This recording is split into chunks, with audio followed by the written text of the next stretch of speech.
మన అందరి కోసం మన తెలుగు న్యూస్.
నిన్న కోడులో సంఘటన ఏదైతే ఉందో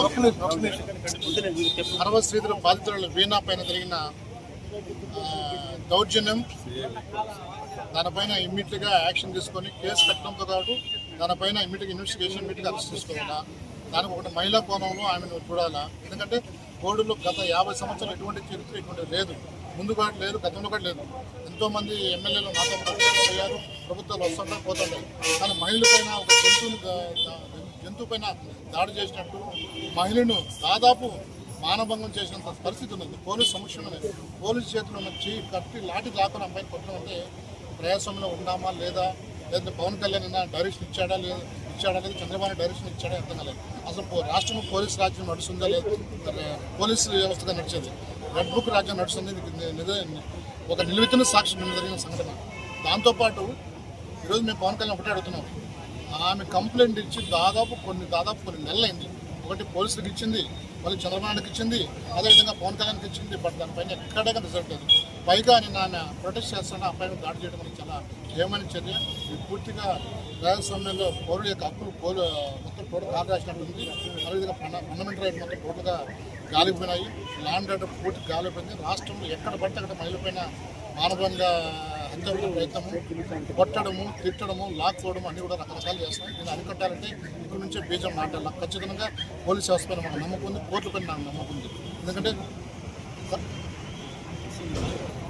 ఈరోజు దాదాపు ఈరోజు జరిగిన సంఘటన ఒక ఎస్సీ, మేము ఎస్సీ అని చూసుకుంటే ఒక మహిళ, ఆ మహిళా కోణంలో, ఎందుకంటే ఈరోజు మా మహిళలందరూ కూడా చాలా ఆందోళన చెందుతున్నారు, బిక్కుమన్నారు. నేనంటే ఇంకా ఏం జరుగుతుంది కోడలో, ఇంకా ఏం జరుగుతుంది భయపడుతున్నాడు. దీనిపైన ఖచ్చితంగా పోలీసు యంత్రాంగం చర్యలు తీసుకొని దీనిపైన యాక్షన్ చేసి పూర్తిగా ఇన్వెస్టిగేషన్ చేసి ఇమీడియట్గా అతను కస్టడీలో తీసుకొని భవిష్యత్తు ఇటువంటి మళ్ళీ పునరావృతం కాకుండా వైఎస్ఆర్సీపీ డిమాండ్ చేస్తుంది. Please like and subscribe Mana Telugu News.